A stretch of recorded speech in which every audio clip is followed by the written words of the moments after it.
వందనాలు. దేవుని యొక్క మహాకృపను బట్టి మనం దేవుని సన్నిధిలో ఈరోజు మనం ఆయన యొక్క బలలో మనం చేతులు వేయడానికి దేవుడు మనకి సమయాన్ని ఇచ్చాడు. ఈరోజు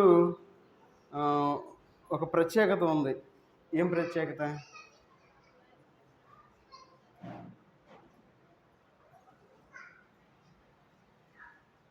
పెద్దగా చెప్పాలి. ఈరోజు ప్రత్యేకత ఏంటి? మాకేం తెలుసు అంటారా? చెప్పండి. ఏదో ఒకటి తెలుసు తెలియదు. ఫోన్ చూడకూడదు. ఫోన్కి ఈసారి ఒక బాక్స్ పెడతాను, బాక్స్లో వేసే చేద్దాం. ఫోన్ కూడా చూడకూడదు. ఎందుకంటే ఫోన్ మన చేతిలో ఉంటుంది కదా, అట్లా అయిపోవాలి. మనం ఫోన్ చేతికి మనం వెళ్ళిపోయాం. సరే, ఈరోజు ప్రత్యేకత చెప్పండి. Very good. ఈరోజు ఆదివారం. ఈరోజు యేసుక్రీస్తు వారు పునరుద్ధానుడు అయిన తర్వాత 50వ రోజు. దీన్ని పెంతెకోస్తు దినం అంటారు. దీన్ని ప్రపంచ ప్రార్థనా దినము అంటారు. ఈరోజు ఆదివారం, మంచిది. ప్రపంచ ప్రార్థనా దినం ఈరోజు. చూడండి, అపోస్తల కార్యాలు 2వ అధ్యాయము 1 నుండి 13 వచనాలు మార్చి చదువుకుందాం. పెంతెకోస్తు పండగ రోజున పండగ దినము వచ్చినప్పుడు కొందరు ఒక చోట కూడి ఉండిరి.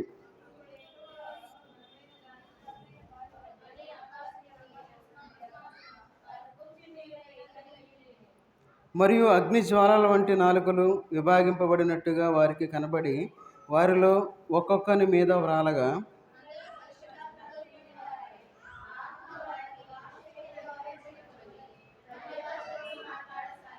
ఆ కాలమున ఆకాశం క్రింద నుండి ప్రతి జనములో నుండి వచ్చిన భక్తిగల యూదులు యెరూషలేములో కాపురముండిరి.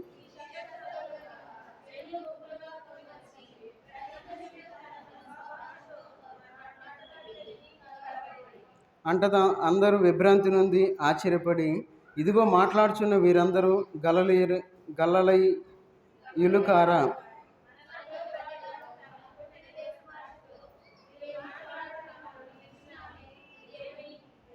పార్థేయులు, మాదీయులు, ఎలామీయులు, మెసొపొతమియు, యూదయ, కపదొకియ, పొంతు, ఆసియా, ఫ్రుగ్రియా, పంపులియా, ఐగుప్తు అను దేశములందరి వారు.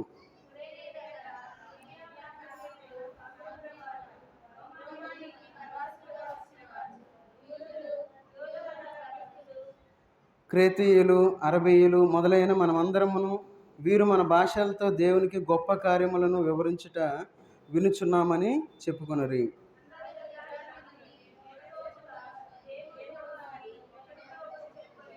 కొందరైతే వీరు క్రొత్త మద్యముతో నిండిన వారున్నారు, నా అపహాస్యం చేసిరి. ప్రార్థన చేసుకుందాం. మహోన్నతుడైన దేవా, సర్వాధికారి అయిన దేవా, నీకు వందనాలు తండ్రి. ఈ మధ్యాహ్న కాల సమయంలోనైనా మీకు బలలో మేము పాల్గొంపుడు పొందుటకునైనా మీ యొక్క వాక్యానుసారంగా మేము పొందడానికి తగిన సహాయం చేయండి తండ్రి. చదవబడిన వాక్య భాగాన్ని మీరు దీవించి ఆశీర్వదించండి. మాకు కావాల్సిన ఆత్మీయాహారం మాకు దయచేయమని యేసుక్రీస్తు వారి నామంలో ప్రార్థించి అడిగి వేడుకుంటున్నాం తండ్రి. ఆమేన్. ఇక్కడ మనం చదువుకున్న ఇప్పుడు మనం చదువుకున్నది సరిగ్గా యేసుక్రీస్తు వారు పునరుద్ధరణ అయిన తర్వాత 50 రోజుల తర్వాత ఇట్లానే జరిగింది. ఈరోజు ఉన్న ప్రత్యేకత అనమాట. ఈ రోజును పెంతెకోస్తు దినము అని కూడా అంటారు. దీన్ని ప్రపంచ ప్రార్థన దినము అని ఈ రోజుకి పేరు. ఈరోజు చాలా కొన్ని RCM చర్చెస్లో ఒక స్పెషల్గా చేస్తారు ఈరోజు. ఎందుకంటే వాళ్ళు ప్రపంచ ప్రార్థనా దినోత్సవంగా జరుపుకుంటున్నారు.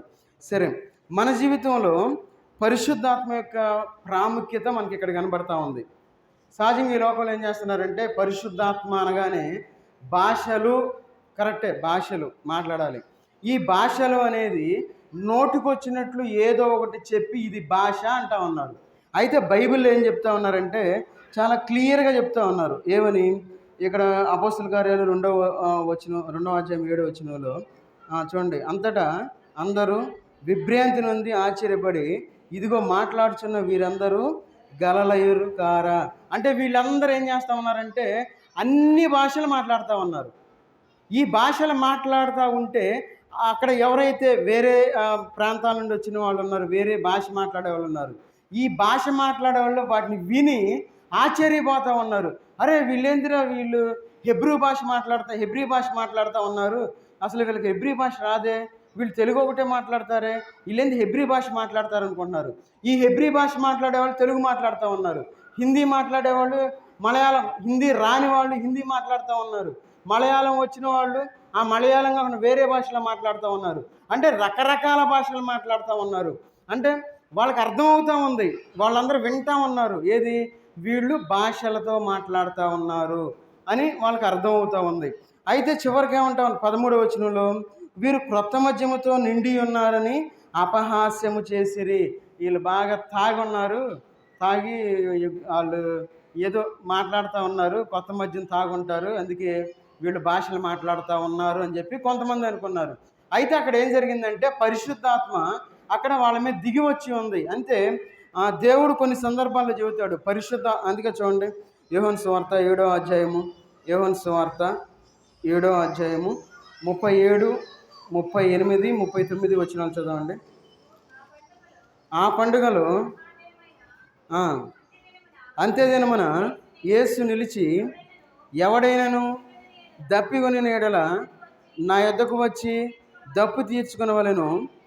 నా యందు విశ్వాసముంచు వాడెవడో లేఖనము చెప్పినట్టు వాని కడుపులో నుండి జీవజల నదులు పారునని బిగ్గరగా చెప్పాను. తన యందు విశ్వాసముంచువారు పొందబోవు ఆత్మను గూర్చి ఆయన ఈ మాట చెప్పాను. యేసు ఇంకా మహిమపరచబడలేదు కనుక ఆత్మ ఇంకనూ అనుగ్రహింపబడి ఉండలేదు. ఇక్కడ యేసుక్రీస్తు వారు ఒక మాట చెప్తా ఉన్నారు. ఏమనంటే, తన యందు విశ్వాసం ఉంచువారు పొందబోవు ఆత్మను గూర్చి ఆయన ఈ మాట చెప్పాను. ఆత్మను గూర్చి చెప్తా ఉన్నారు. ఏమని చెప్తా ఉన్నారు? నా యందు విశ్వాసం ఉంచు వాడెవడో లేఖనము చెప్పినట్టు వాడి కడుపులో నుండి జీవజల నదులు పారును అని చెప్తా ఉన్నారు. అంటే ఆత్మ గురించి చెప్తా ఉన్నారు. ఎవరైతే బాప్తిస్మం తీసుకొని ఉంటారో వారికి పరిశుద్ధాత్ముడు వారికి ఆటోమేటిక్గా వచ్చేస్తారు. అంటే పరిశుద్ధాత్మ మన జీవితంలోనికి వస్తారు. కొంతమంది వచ్చింది అనకూడదు, వస్తారు. ఈ పరిశుద్ధాత్ముడు వచ్చినప్పుడు మనం చాలా జాగ్రత్తగా ఉండాలి. అందుకే ఇక్కడ ఆయన యొక్క ఆత్మ గురించి ఇక్కడ మనకు చెప్తా ఉన్నారు. ఏమని? పొందబోవు ఆత్మను గురించి అని ఇక్కడ మనకు చెప్తా ఉన్నారు. చూడండి, యెహెజ్కేలు గ్రంథంలో కూడా మనం చూడవచ్చు. యెహెజ్కేలు గ్రంథం 36వ అధ్యాయము, యెహెజ్కేలు గ్రంథం 36వ అధ్యాయము 24వ వచనం చదవండి.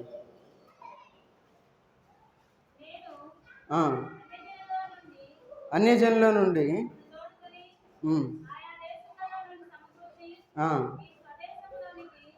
26వ వచనం, నూతన హృదయం మీకు ఇచ్చేదను, నూతన స్వభావం మీకు కలుగు చేసేదను, రాతి గుండె మీలో నుండి తీసివేసి మాంసపు గుండెను మీకు ఇచ్చేదను, నా ఆత్మను మీ యందుంచి నా కట్టడలను అనుసరించి వారిని గాను నా విధులను గైకొను వారిని గాను మిమ్మును చేసేదను. చూడండి, ఇక్కడ ఆత్మను మీ యందుంచి అంటే పాత నిబంధనలో చెప్తా ఉన్నారు. ఏమని?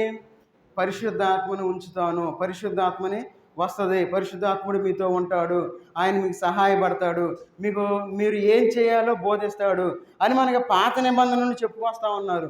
కొత్త నిబంధనకు వచ్చిన తర్వాత యేసుక్రీస్తు వారు చెబుతూ ఉన్నారు. ఆయన యొక్క ఆత్మ గురించి చెబుతూ ఉన్నారు. ఏమని? కడుపులో నుండి జీవజల నదులు పారును అని చెప్తా ఉన్నారు. అయితే అపోస్తల కార్యాలు 2వ అధ్యాయంకి వచ్చిన తర్వాత అది నెరవేరింది. అంటే పరిశుద్ధాత్ముడు దిగి వచ్చారు. కాబట్టి మన యొక్క జీవితంలో ఈ పరిశుద్ధాత్మ దిగి వచ్చిన రోజు ప్రపంచ ప్రార్థనా దినోత్సవము అని మనం చెప్పుకుంటా ఉన్నాం. అయితే మనం వినే వాక్యం రబరబ బరబర అనేది భాష కాదు. మరీ చెప్తున్నాను, ఒకవేళ మీరు ఏదన్నా ప్రార్థనకు వెళ్ళినప్పుడు ఎవరైనా అట్లంటే అది దేవదూతల భాష అంటారు. దేవదూతల భాష అసలు ఎవరు వినలా, అది పిచ్చి మాట. అపోస్తల కార్యాల్లో క్లియర్గా ఉంది. ఏమని? వాళ్ళు భాషలతో మాట్లాడుకున్నప్పుడు వాళ్ళకి అర్థమైంది వీళ్ళు ఏం మాట్లాడుతున్నారా. ఇంగ్లీష్ మాట్లాడితే ఇంగ్లీష్ అర్థమైద్ది, లేదంటే ఫ్రెంచ్ అయితే ఫ్రెంచ్ అర్థమైద్ది, లేదంటే వేరే భాష అయితే భాష అర్థమైద్ది. ఈ అసలు లేని దాన్ని తీసుకొచ్చి ఇదొక భాష అనుకునేది భాష కాదు. గుర్తుపెట్టుకోవాలి, చాలా జాగ్రత్తగా ఉండాలి. మనం తెలియక ఏం చేస్తున్నామంటే పెద్ద పెద్ద సౌండ్లు పెట్టి దాన్ని ఒక హిప్నటైజ్ చేస్తూ ఉన్నారు. హిప్నటైజ్ చేసి మనుషుల్ని పడేసి అదే బోధ అని చెప్పి అంటూ ఉన్నారు. అది కరెక్ట్ కాదు. బైబిల్ పరంగా నేను సొంతగా చెప్పటం లేదు, మళ్ళీ యూట్యూబ్లో దాన్ని కట్ చేసి మళ్ళీ రోస్టింగ్ చేస్తారు, అది రెండో విషయం. అది మాత్రం కాదు. అని మనం గుర్తుపెట్టుకోవాలి. సరే, ఈ పరిశుద్ధాత్మ మనం పొందుకున్నప్పుడు మనం ఎట్లా ఉంటాం, ఆ విధంగా మనం ఉన్నామా లేదా అనే విషయాల గురించి మనం కొన్ని మాటలు చెప్పుకుందాం. ఆల్రెడీ టైం 12 అయింది. టైం ఆగదు. కొంచెం త్వరగానే ముగించడానికి నేను ప్రయత్నం చేస్తాను.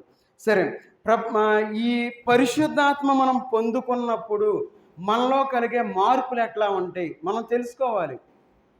ఒకవేళ ఏదన్నా ఒక రోగం వచ్చిన వాళ్ళు, ఉదాహరణ జ్వరం వచ్చింది. జ్వరం వచ్చినప్పుడు మనలో టెంపరేచర్ ఎక్కువగా ఉంటుంది. టాబ్లెట్ తీసుకొచ్చి ఒకటి వేస్తాం, పారాసెటమాల్ వేస్తాం. వేసిన వెంటనే దాని యొక్క మార్పు మనకు కనపడిద్ది. ఏమని? ఒళ్ళంతా చల్లబడిపోద్ది. చల్లబడిన తర్వాత మనం ఏమనుకుంటాం, ఒళ్ళు చల్లబడుతుంది, ముందు పని చేస్తుంది అనుకుంటాం. ఎవరు నిద్రపోవద్దు, చాలా జాగ్రత్తగా వినాలి, త్వరగా ముగిస్తా.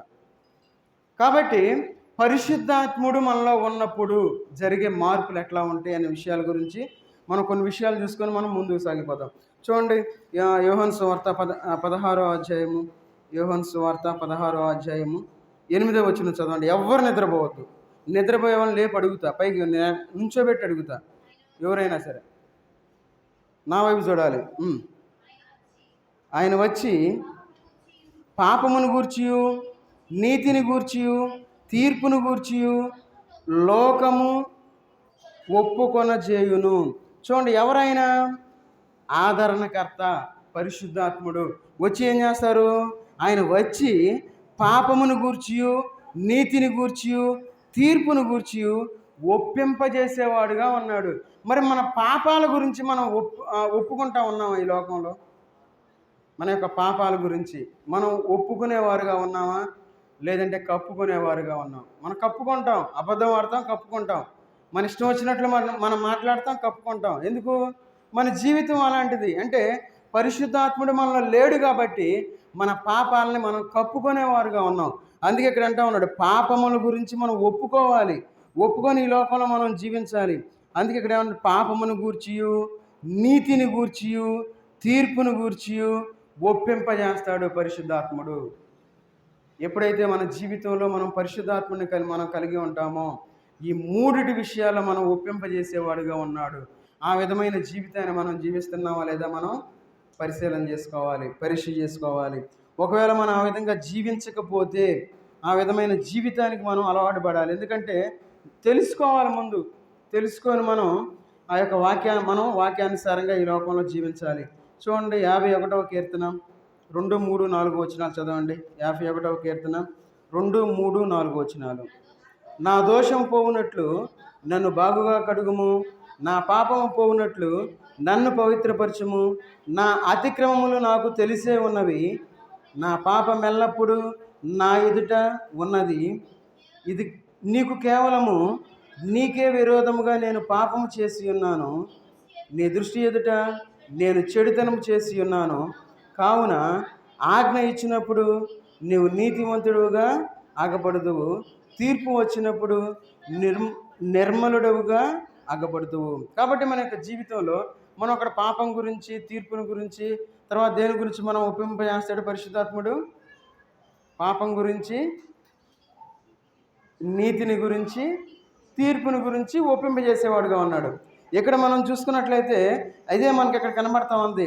పాపం గురించి, నా పాపం పోవునట్లు నన్ను పవిత్రపరచుము, నా అతిక్రమములు నాకు తెలిసే, అంటే నీతి, అతిక్రమములు పోవునట్లు, అతిక్రమములు నాకు తెలిసే ఉన్నవి. నేను ఎంత నీతిమంతుడినో నాకు తెలుసు. తర్వాత నీవు కేవలము నీకే విరోధముగా నేను పాపం చేసి ఉన్నాను, నీ దృష్టి ఎదుట నేను చెడుతనం చేసి ఉన్నాను. చూడండి, మన జీవితంలో పరిశుద్ధాత్ముడు మన జీవితంలో ఉన్నప్పుడు ఈ మూడిటి గురించి మనం ఏం చేస్తామంటే ఒప్పింపజేసేవాడుగా ఉన్నాడు. ఆ విషయాన్ని మనం గుర్తించాలి. కాబట్టి మన యొక్క జీవితంలో పరిశుద్ధాత్ముడు మనం కలిగి ఉన్నామా, ఈ విషయాల్లో మనం ఒప్పింపజేసే స్థితిలో మనం ఉన్నామా లేదా మనం పరీక్ష చేసుకోవాలి. చూడండి, తీతుకు రాసిన పత్రిక 3వ అధ్యాయము, తీతుకు రాసిన పత్రిక 3వ అధ్యాయము 5వ వచనం చదవండి. 3:5. మనము నీతిని అనుసరించి చేసిన క్రియల మూలముగా గాక తన కనికరము చొప్పుననే పునర్జన్మ సంబంధమైన స్థానము ద్వారాను పరిశుద్ధాత్మ మనకు నూతన స్వభావము కలుగు చేయటం ద్వారాను మనలను రక్షించెను. పరిశుద్ధాత్ముడు మనకి నూతన స్వభావాన్ని మనకిస్తాడు. మరి మనం నూతన స్వభావాన్ని మనం కలిగి ఉన్నామా? పరీక్ష చేసుకోవాలి. అదే మనకి ఇక్కడ మనం చదువుకున్న వాక్య భాగంలో అదే చెప్తా ఉన్నారు. ఏమనంటే ఇక్కడ ఏమంటా ఉన్నారు, మన యొక్క జీవితంలో నూతన స్వభావాన్ని నేను ఇస్తానని చెప్పి మనకి ఇక్కడ చెప్తా ఉన్నారు. ఏమని చూడండి, పునర్జన్మ సంబంధమైన స్థానము ద్వారా, అంటే బాప్తిస్మము ద్వారా. మనం బాప్తిస్మం తీసుకున్న తర్వాత పరిశుద్ధాత్మ మనకు నూతన స్వభావము కలుగజేయుట. ఎవరైతే బాప్తిస్మం తీసుకుంటారో వారి యొక్క స్వభావం మారిపోవాలి. పాము ఉంది, పాము యొక్క స్వభావం ఏంటది? పాము కాటేసిద్ది, అంతే, కరిసిద్ది, ఎమ్మడబడి కరిసిద్ది పాము. కొన్ని పాములు ఉంటాయి, తాసు పాములు ఉంటాయి, అవి ఏం చేస్తాయి అంటే సైలెంట్గా ఉండవు. మనం వెళ్తా ఉన్నప్పుడు మన వెనకాల పడతాయి. మీరు చూసి ఉంటారు కొన్ని సందర్భాలు, నా వెనకాల 2 సార్లు పడింది. నేను బండి మీద వస్తూ ఉన్నప్పుడు అది ఎంత తెలియసి ఉంది. నేను బాగా దగ్గరికి వెళ్ళినప్పుడు చూసా, అది నా వెనకాల పడింది. 2 కోళ్ళు పైకి ఎత్తా భయం వేసి. పాము అంటే భయమేగా. మనం పాపం అంటే అంత భయం కలిగి ఉండాలి. మనకు పాము అంటే భయం ఉంది. పాపం అంటే ఎందుకు లేదు మరి మనకు భయం? ఏదో పాపం ఏం చేసిద్దిలే అనుకుంటున్నాం. పాము కరిస్తే చనిపోతాం. మనం కరెక్ట్గా ఉంటే దేవుని దగ్గరికి వెళ్ళిపోతాం. పాపం కరిస్తే దేవుని దగ్గరికి వెళ్ళాం, నరకానికి వెళ్ళిపోతాం డైరెక్ట్గా. కాబట్టి మన యొక్క జీవితంలో బాప్తిస్మం తీసుకున్న తర్వాత మన యొక్క స్వభావం మనం మార్చుకునేవారుగా ఉండాలి. నూతన స్వభావాన్ని మనం కలిగి ఉండాలి. మన యొక్క పాత స్థితిని మనం వదిలిపెట్టాలి. ఇంతకుముందు మనం కోపిష్టి వాళ్ళుగా ఉంటే ఆ యొక్క కోపాన్ని మనం వదిలిపెట్టేవారుగా ఉండాలి. ఇంతకుముందు మనం పాపిష్టివారుగా ఉంటే ఆ పాపాన్ని మనం వదిలిపెట్టేవారుగా ఉండాలి. దేవుని వైపు మనం చూస్తూ ఆ యొక్క బాప్తిస్మం ద్వారా మనం పొందుకున్న పరిశుద్ధాత్మను మనలో ఉంచుకునేవారుగా ఉండాలి. పరిశుద్ధాత్మను మనం ఎల్లగొట్టేవారుగా ఉండకూడదు. మనకి ఇంటికి చుట్టాలు వచ్చారనుకోండి, ఒకవేళ చుట్టాలు కాదు, శత్రువులు వస్తే మనం ఏం చేస్తాం? శత్రువులను కూడా ప్రేమించాలని చెప్పి దేవుని యొక్క వాక్యం సెలవేస్తూ ఉంది. ఒకవేళ మనం కూడా వాళ్ళ మీద శత్రుత్వం కలిగి ఉంటే మనం వాళ్ళని తరిమి కొడతాం. ఏంది నువ్వు చెప్పేది, నువ్వు ఎందుకు వచ్చావని. అయితే మనం అలా ఉండకూడదు. అట్లా చెప్పి అట్లా ఉండొద్దు. మన జీవితంలో నూతన స్వభావాన్ని మనం కలిగి ఉండాలి. అందుకే చూడండి, కీర్తనకారుడు ఒక మాట అంటా ఉన్నాడు. కీర్తనలు 51వ కీర్తన 10వ వచనం చదవండి. దేవా, నా యందు శుద్ధ హృదయము కలుగుజేయము, నా అంతరంగములో స్థిరమైన మనస్సును నూతనముగా పుట్టించుము. నూతనమైన స్వభావాన్ని మనం కలిగి ఉండాలి, నూతనంగా ఉండాలి. దేవుని సన్నిధికి మనం ఎందుకు వస్తామంటే మన నడవడికని నూతనపరుచుకోవడానికి దేవుని సన్నిధికి వస్తాం. మనం దేవుని సన్నిధికి వచ్చిన తర్వాత మనం విన్న వాక్యాలే మనం వింటాం. మనం వేరే ఎక్కడ నుండో మనం వినం. మనం చెప్పుకున్న వాక్యాలు ఎన్నో 100 సార్లు మనం చెప్పుకుంటాం. అయితే ఆ వాక్యానుసారంగా మనం ఉండడానికి మనం ప్రయత్నం చేయాలి. ఏముందిలే, నాకు అన్నీ తెలుసు అని చెప్పి మనం ఇంట్లో కూర్చోకూడదు. మన జీవితాలు బాగుపడాలంటే దేవుని సన్నిధిలో మనం, అందుకంటాడు, నా అంతరంగంలో స్థిరమైన మనసును నూతనముగా పుట్టించుము. కాబట్టి పరిశుద్ధాత్మ ద్వారా మనకి నూతన స్వభావము మనలో ఉన్నదా లేదా మనం పరీక్ష చేసుకునేవారుగా మనం ఉండాలి. చూడండి, ఇంకా మనం చూసుకున్నట్లయితే ఈ లోకంలో మనం జీవించేటప్పుడు మనం ఎట్లా ప్రవర్తించాలో మనకు తెలియదు, ఏ విధంగా మనం నడవాలో మనకు తెలియదు. అప్పుడు మనం ఏం చేస్తామంటే కొంతమంది ఆలోచన మనం తీసుకుంటాం. ఏమని? అయ్యా, నేను ఈ పని చేయాలనుకుంటా ఉన్నాను, ఎట్లా చేయాలి, ఏ విధంగా నేను ముందుకెళ్ళాలని చెప్పి అడిగేవారుగా ఉంటాం. అయితే ఈ లోకంలో మనం జీవించేటప్పుడు చూడండి, యోహాను సువార్త 14వ అధ్యాయము 26వ వచనం చదవండి. 14:26. ఆదరణకర్త అనగా తండ్రి నా నామమున పంపబోవు పరిశుద్ధాత్మ సమస్తమును మీకు బోధించి నేను మీతో చెప్పిన సంగతులన్నిటినీ మీకు జ్ఞాపకము చేయును. చూడండి, పరిశుద్ధాత్మ మనకి బోధించేదిగా ఉంటుంది. పరిశుద్ధాత్మ మనకు బోధిస్తాడు. ఎందుకంటే ఈ పరిశుద్ధాత్మ మనకి బోధించినప్పుడు పరిశుద్ధాత్మ మనతో ఏదైతే బోధించారో ఆ బోధ చొప్పున ఈ లోకంలో మనం జీవించాలి. బోధిస్తా డు అనే మాట అంటూ నాకు ఇష్టం లేదు. అందుకే బోధించారో అంటే అది గౌరవంగా ఉంటుంది కాబట్టి రు అనే మాట వాడుతున్నాను. కాబట్టి మన జీవితంలో పరిశుద్ధాత్ముడు ఎన్నో కార్యాలు చేస్తాడు. మనతో మాట్లాడతాడు. మనం కష్టంలో ఉన్నప్పుడు, మనం బాధలో ఉన్నప్పుడు, మనం వేదనలో ఉన్నప్పుడు ఆయన మనకి బోధించేవాడుగా ఉన్నాడు ఆయన. మనం ఎట్లా చేయాలి, ఈ సమస్య ఎట్లా పోవాలంటే పరిశుద్ధాత్ముడు మనతో మాట్లాడతాడు అనే విషయాన్ని మనం గుర్తుపెట్టుకోవాలి. అందుకే ఇక్కడ ఆదరణకర్త అనగా నా తండ్రి నామమున పంపు పరిశుద్ధాత్మ సమస్తమును మీకు బోధించి సమస్తాన్ని మనకి బోధిస్తూ ఉన్నాడు. కాబట్టి మన జీవితంలో పరిశుద్ధాత్మను మనం కలిగి ఉండాలి. మరి మనం ఆ విధంగా మనం బోధించబడుతూ ఉన్నామా లేదా మనం పరీక్ష చేసుకోవాలి. ఒకవేళ మనం పరిశుద్ధాత్మ ద్వారా బడకుండా ఉంటే మనం నామకార్థంగా దేవుని యొక్క భక్తి చేస్తూ ఉన్న వాళ్ళమే. మనం పరిశుద్ధాత్మ ద్వారా బోధించబడేవారుగా ఉండాలి. మన ప్రతి సమస్యలో పరిశుద్ధాత్ముడు మనతో ఉంటాడు. పరిశుద్ధాత్మ మన ముందుండి మనం నడిపించేవాడుగా ఉంటాడు. కాబట్టి మన యొక్క జీవితంలో పరిశుద్ధాత్మ ద్వారా మనం బోధించబడేవారుగా ఉండాలి. అందుకే చూడండి, అపోస్తల కార్యాలు 1వ అధ్యాయము 18వ వచనంలో ఆ మాట మనం చూడవచ్చు. 1వ అధ్యాయము 18వ వచనం. ఈ యోధ ద్రోహం వలన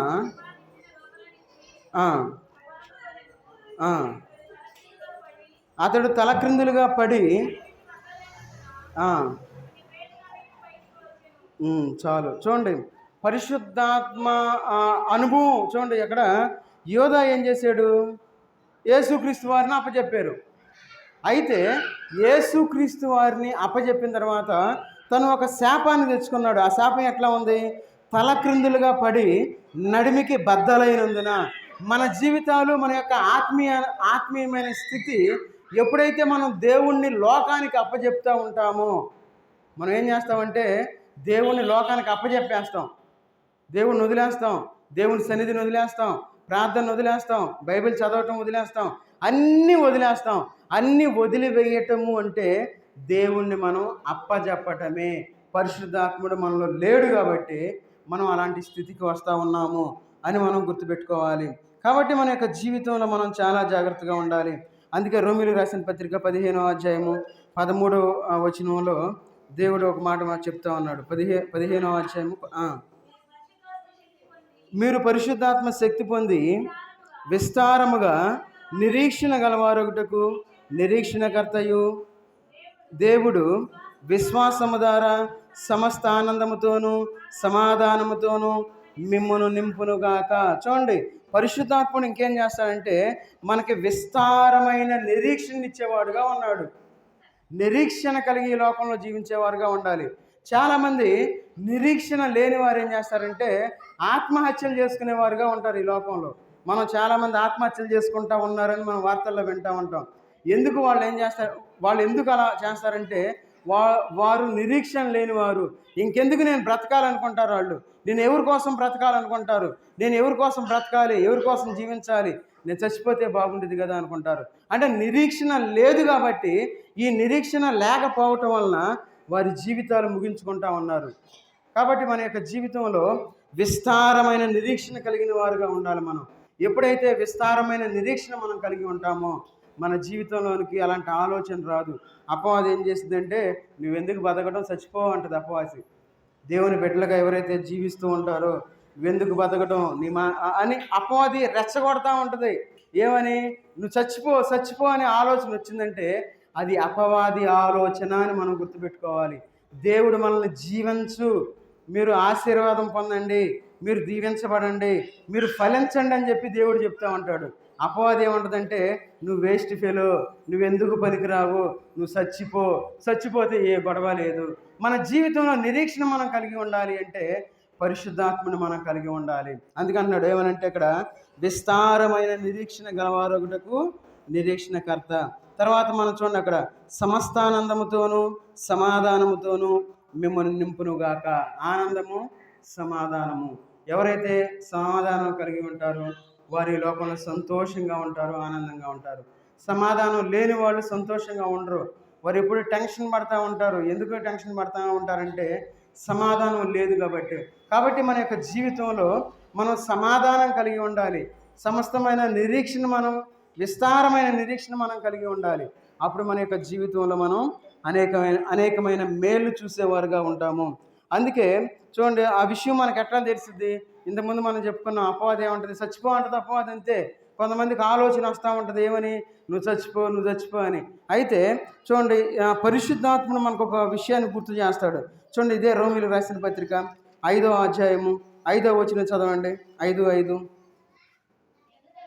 ఎందుకనగా 5:5 మనకు అనుగ్రహించబడిన పరిశుద్ధాత్మ ద్వారా దేవుని ప్రేమ మన హృదయములలో కుమ్మరించబడి ఉన్నది కదా, కనుక ఈ నిరీక్షణ మనలను, అంటే నా బైబిల్ కొంచెం లేటెస్ట్ కదా, కొంచెం అటు ఇటు మారి ఉంటుంది, అందువల్ల ఓకే. ఇక్కడేముంటుంది? పరిశుద్ధాత్మ ద్వారా దేవుని ప్రేమ మన హృదయములో కుమ్మరింపబడి ఉన్నది. పరిశుద్ధాత్మ మనలో ఉన్నప్పుడు దేవుని ప్రేమ మనకు తెలుస్తుంది. ఒకవేళ పరిశుద్ధాత్మ మనలో లేకపోతే దేవుని ప్రేమ మనకు తెలియదు. కాబట్టి అపవాది ప్రేమలో మనం పడిపోయి మన జీవితాలు ముగించేవారుగా ఉన్నాం.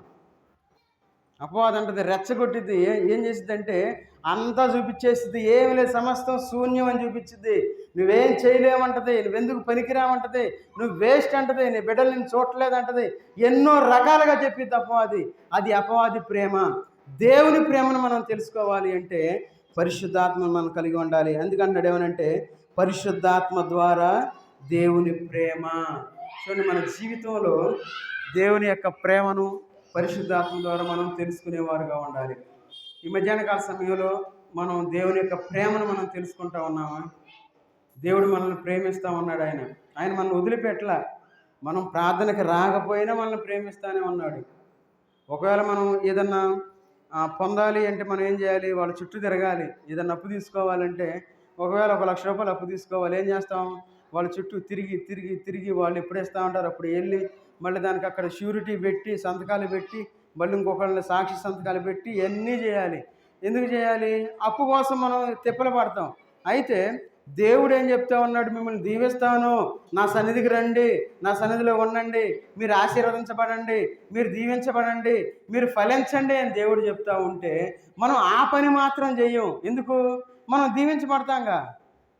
దేవుని ప్రేమను మనం తెలుసుకోలేకపోతూ ఉన్నాం కాబట్టి లోకం వైపు మనం పరిగెత్తుతూ ఉన్నాం. కాబట్టి పరిశుద్ధాత్మ దేవుని ప్రేమ ఏ విధంగా ఉంటుందో మనకి తెలిసేటట్లు ఉంటుంది. ఆయన ప్రేమ మనకు తెలిసేటట్లు చేసి చూడండి, అపోస్తల కార్యాలు 9వ అధ్యాయము, అపోస్తల కార్యాలు 9వ అధ్యాయము 31వ వచనం చదవండి. కావున యోదయ, గలిలయ, సమరయ దేశములందంతటా సంఘము క్షేమాభివృద్ధి నందుచు సమాధానం కలిగి ఉండెను, మరియు ప్రభువునందు భయమును పరిశుద్ధాత్మ ఆదరణయు కలిగి నడుచుకొనుచు విస్తరించుచుండెను. చూడండి, అక్కడ పరిశుద్ధాత్మ ఆదరణ. మన జీవితంలో దేవుని యొక్క ఆదరణ మనం కలిగి ఉండేవారుగా ఉండాలి. దేవుడు మనల్ని ఆదరించేవాడు. మనం కష్టంలో ఉన్నప్పుడు దేవుడు మనల్ని చేరదీసేవాడు ఆయన.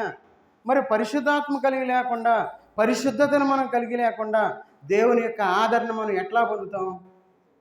ఏదో ఊరినే దేవుని సన్నిధికి వచ్చి కాసేపు కూర్చొని కాసేపు నిద్రపోయి ఇంటికి వెళ్తే దేవుని యొక్క ఆదరణ మనం పొందలేం. ఆసక్తి కలిగి ఉండాలి. టీవీ చూసేటప్పుడు ఎంత ఆసక్తిగా ఉంటాం. కొన్ని వేల ఎపిసోడ్లు వస్తా ఉన్నాయి. నేను పుట్టిన దగ్గర నుండి వచ్చే సీరియల్ ఇప్పుడు కూడా వస్తున్నాయి. అవి ఎంత ఆసక్తిగా ఏమైద్దో అది ఏమవ్వదో, ఏమైంది ఇంట్రెస్ట్. మరి దేవుని యొక్క వాక్యాన్ని మనం ఎందుకు వెళ్ళలేకపోతా ఉన్నాం? నేను సీరియల్ చూడటం తప్పు అన్నాం, వేరే ఏది నేను తప్పు అన్నాం. మరి అంత ఆసక్తి మనం దాని మీద ఉన్నప్పుడు నిద్ర కూడా రాదు మళ్ళీ మనకి అర్ధరాత్రి దాకా. జాగ్రత్తగా చూస్తాం. మరి ఎందుకు దేవుని సన్నిధిలో మరి అంత మెలకువ లేని వారుగా ఈ లోకంలో జీవిస్తూ ఉన్నాం? దేవుని యొక్క ఆదరణ మనం పొందాలి అంటే మనం ఏం చేయాలి? ఆయన యందు మనం ఆసక్తి కలిగి ఈ లోకంలో జీవించేవారుగా ఉండాలి. చూడండి, యోహాను సువార్త 14వ అధ్యాయము 16వ వచనం చదవండి. యోహాను సువార్త 14వ అధ్యాయము 16వ వచనం చదవండి.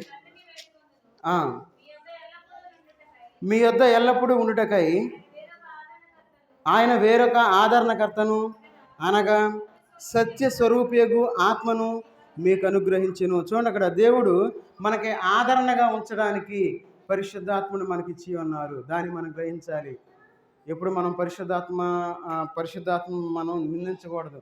ఎందుకంటే దేవుడు మనకిచ్చి ఉన్నాడు, సంచికరువుగా మనకిచ్చి ఉన్నాడు. ఆయన మనకి సహాయం చేయడానికి ఆయన ఇచ్చి ఉన్నాడు కాబట్టి ఆ యొక్క సహాయాన్ని మనం పొందేవారుగా ఉండాలి. 17, 18 వచనాలు కూడా చదవండి. లోకము ఆయన చూడదు, ఆయన ఎరుగదు కనుక ఆయన్ను పొందనేరదు. మీరు ఆయన ఎరుగుదురు, ఆయన మీతో కూడా నివసించును, మీలో ఉండును. పరిశుద్ధాత్ముడు ఎక్కడ ఉంటాడు? మనతో ఉంటాడు, మనలో ఉంటాడు. చూడండి ఎంత ధన్యత అది. పరిశుద్ధాత్ముడు మనలో ఉన్నాడు అంటే మనం ఎంత జాగ్రత్తగా ఉండాలి. ఒక్క మాట మనం మాట్లాడాలంటే ఎంత భయం పుట్టాలి. భయం లేకుండా మనం మాట్లాడతాం. భయం లేకుండా పిల్లల్ని ఇష్టం వచ్చినట్లు మాట్లాడతాం. ఎందుకు? మనకు భయం లేదు. పరిశుద్ధాత్ముడు మనలో ఉన్నాడు అని అసలు భయమే లేదు. భార్య భర్తను మాట్లాడుతుంది, భర్త భార్యను మాట్లాడతాడు. తర్వాత మనం ఎవరు? అసలు పరిశుద్ధాత్ముడు మనలో ఉన్నాడు కాబట్టి మనం చాలా జాగ్రత్తగా ఉండాలి. ఆ విషయాన్ని మనం గ్రహించాలి. అప్పుడు మన జీవితాల్లో మనం ఆ తర్వాత 17 వచనం, మిమ్మును అనాథలుగా విడువను, మీ వద్దకు వత్తును, కొంతకాలమైన తర్వాత లోకము మరి ఎన్నడూను చూడదు. చూడండి, మనల్ని అనాథగా వదిలే దేవుడు కాదు మన దేవుడు. ఒకవేళ మన తల్లిదండ్రులు మనల్ని అనాథలుగా వదలవచ్చేమో, ఒకవేళ మన మీద పక్షపాతం చూపించవచ్చేమో, చూపించేవాళ్ళు ఉంటారు. అయినా దేవుడు మనల్ని వదిలిపెట్టాడు. ఆయన మనల్ని సమృద్ధిగా దీవించేవాడుగా ఉన్నాడు. కాబట్టి ఈ మధ్యాహ్న కాల సమయంలో మనల్ని ఆదరించే దేవుడుగా ఉన్నాడు. ఆయన మనల్ని పోషించే దేవుడుగా ఉన్నాడు. కాబట్టి పరిశుద్ధాత్మ పొందిన వారు ఆదరించబడేవారుగా ఉంటారు. మరి మనం దేవుని యొక్క ఆత్మ ద్వారా మనం ఆదరించబడుతూ ఉన్నామా లేదా పరీక్ష చేసుకుందాం. చివరిగా చూడండి, మొదటి దశలోనికి రాసిన పత్రిక ముగిస్తాను. మొదటి దశలోనికి రాసిన పత్రిక 1వ అధ్యాయము 6వ వచనం చదవండి. పరిశుద్ధాత్మ వలన కలుగు ఆనందముతో గొప్ప ఉపద్రవమందు మీరు వాక్యము అంగీకరించి మమ్మును ప్రభువును పోలి నడుచుకునిన వారైరే. చూడండి, పరిశుద్ధాత్మ వలన కలుగు ఆనందముతో. పరిశుద్ధాత్మ వలన మనకు ఆనందం కలిగింది, సంతోషంగా ఉంటాం. ఈ లోపల మనం బ్రతికినంత కాలం మనలో ఉన్న పరిశుద్ధాత్మని మనం ఉంచుకోవాలి, తరిమేయకూడదు. ఏదన్నా పాపం చేస్తే పరిశుద్ధాత్ముడు మళ్ళీ ఉండడు, వెళ్ళిపోతాడు, రమ్మన్నా రాడు మళ్ళీ. కాబట్టి మనం బాప్తిస్మం తీసుకున్న వెంటనే పరిశుద్ధాత్మని మనం పొందుకొని ఉంటాం. కాబట్టి మన జీవితంలో మనం చాలా జాగ్రత్తగా ఉండాలి. పరిశుద్ధాత్మని మనం పోగొట్టుకుంటే మన జీవితంలో ఆనందాన్ని మనం కోల్పోయిన వారము అనే విషయాన్ని మనం గుర్తుపెట్టుకోవాలి. అందుకే చూడండి, రోమపత్రిక 14:17 చూడండి. రోమపత్రిక 14వ అధ్యాయము 17 వచనం, దేవుని రాజ్యము భోజనమును పానమును కాదు కానీ నీతియు సమాధానమును పరిశుద్ధాత్మ యందలి ఆనందమునై ఉన్నది. పరిశుద్ధాత్మ ద్వారా మనం సంతోషంగా ఆనందమైన జీవితాలు మనం జీవించాలి. కాబట్టి ఒక మధ్యాహ్న కాల సమయంలో మనందరం ఏ విధంగా మనం జీవిస్తూ ఉన్నాం? మనం ఎవరైతే బాప్తిస్మం తీసుకుని ఉన్నారో వారందరూ పరిశుద్ధాత్మను పొందుకొని ఉన్నారు. కాబట్టి వారి జీవితంలో మనం ఇప్పుడు ఏదైతే చెప్పుకొని ఉన్నామో అలాంటి అనుభవం ఉందా లేదా మనం పరీక్ష చేసుకుందాం. ఒకవేళ లేకపోతే ఆ అనుభవంతో మనం ఈ లోకంలో నడుచుకుందాం. అందరూ తలలో వంచి మనం పరీక్షించుకొని దేవుని యొక్క బలలో మనం పాలు పంపులు పొందాం. అందరూ తలలో వంచండి.